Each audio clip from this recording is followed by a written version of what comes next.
இன்றைக்கி நம்ம செய்ய போகிறது ரசப்பொடி. இதுக்கு பார்த்திங்கன்னா 1 கப் வந்து கொத்தமல்லி எடுத்திருக்கேன்.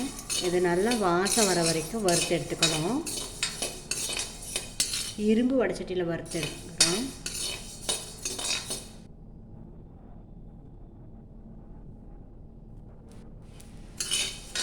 இது நல்லா வறுபட்டுருச்சு, நல்லா வாசம் வந்துருச்சு. இப்போ இதை ஒரு தட்டுக்கு மாற்றிடலாம்.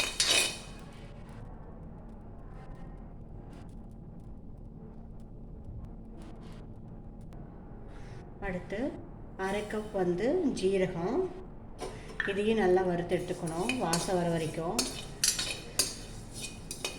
எல்லாத்தையுமே நல்லா வறுத்து வாசம் வர வரைக்கும் வறுத்தா தான் ரசப்பொடி வந்து கெட்டு போகாது. இது பார்த்திங்கன்னா நான் 1 மாதத்து அளவுக்கு செஞ்சுக்கிறேன்.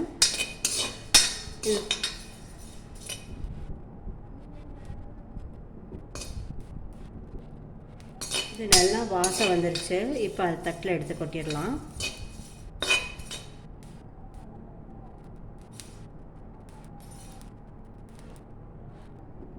அடுத்து நம்ம போட போகிறது மிளகு. இதுவும் பார்த்திங்கன்னா 1/2 கப்பு.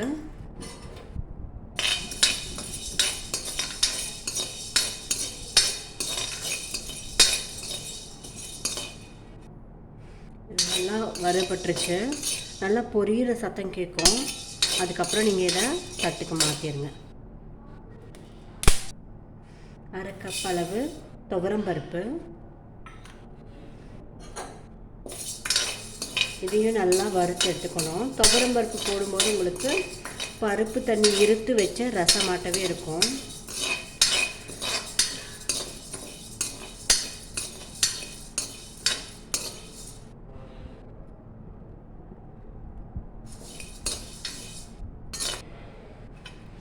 இப்போ இதை நல்லா வறுபட்டுருச்சு, நல்லா பொன்னிறமாயிடுச்சு.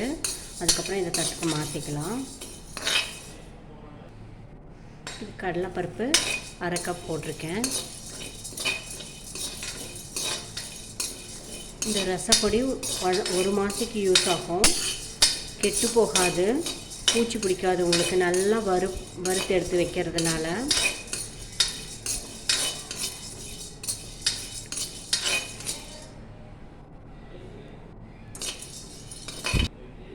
இந்த கடலைப்பருப்பு நல்லா பொன்னிறமாக வந்துருச்சு, தட்டுக்கு மாற்றிக்கலாம்.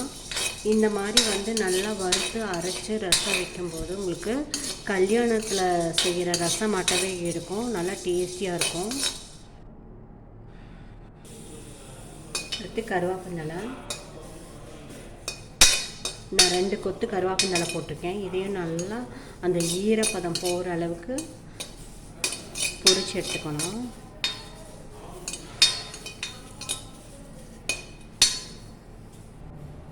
இப்போ கருவேப்பிலை நல்லா வறுபட்டுருச்சு. பார்த்திங்கன்னா நல்லா இப்படி ஆகணும், அப்போ தான் வந்து அந்த ஈரப்பதம் போயிடுச்சுன்னு அர்த்தம்.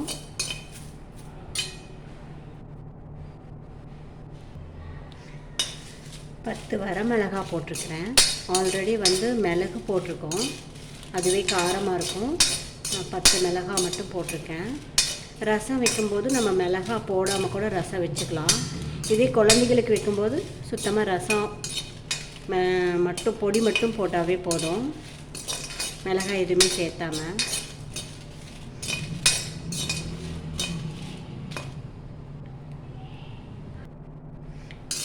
இப்போ மிளகா நல்லா வறுபட்டுருச்சு, எடுத்து வச்சுக்கலாம்.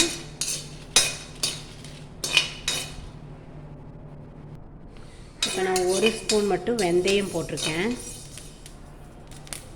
இது நல்லா பொரிஞ்சு வந்தோடனே எடுத்து கொட்டிடலாம். நம்ம இது கூட வந்து 1/2 ஸ்பூன் பெருங்காயத்தூள், அதுக்கப்புறம் மஞ்சத்தூள் 1 ஸ்பூன் போட்டு நல்லா ஆறுனதுக்கப்புறம் மிக்சியில் போட்டு அரைச்சிக்கலாம். இப்போ இதை நல்லா ஆறிடுச்சு, மிக்சி ஜாரில் போட்டு அரைச்சிடலாம்.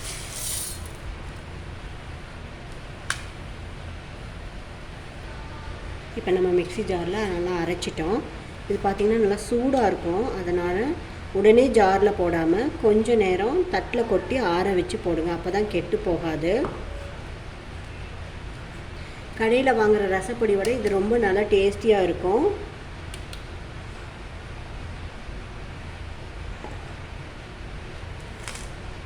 இப்போ நம்மளோட ரசப்பொடி ரெடி. ஏர்டைட் கண்டெய்னரில் போட்டு வச்சிட்டிங்கன்னா ரொம்ப நாளைக்கு கெட்டு போகாது.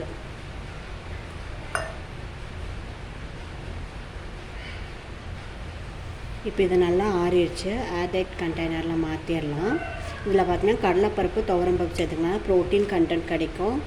இரும்பு வடச்சட்டியில் எல்லாமே செஞ்சுருக்கிறதுனால அயன் கண்டென்ட்டும் கிடைக்கும். உடம்புக்கு குளிர்ச்சிக்கு வெந்தயம் சேர்த்துருக்கோம். பெருங்காயத்தூள் வந்து ஜீரணத்துக்கு சேர்த்துருக்கோம். அதனால் குழந்தைகளுக்கும் நல்லது, பெரியவங்களுக்கும் நல்லது. இதில் ரசம் செஞ்சு பாருங்கள், ரொம்ப டேஸ்டியாக இருக்கும்.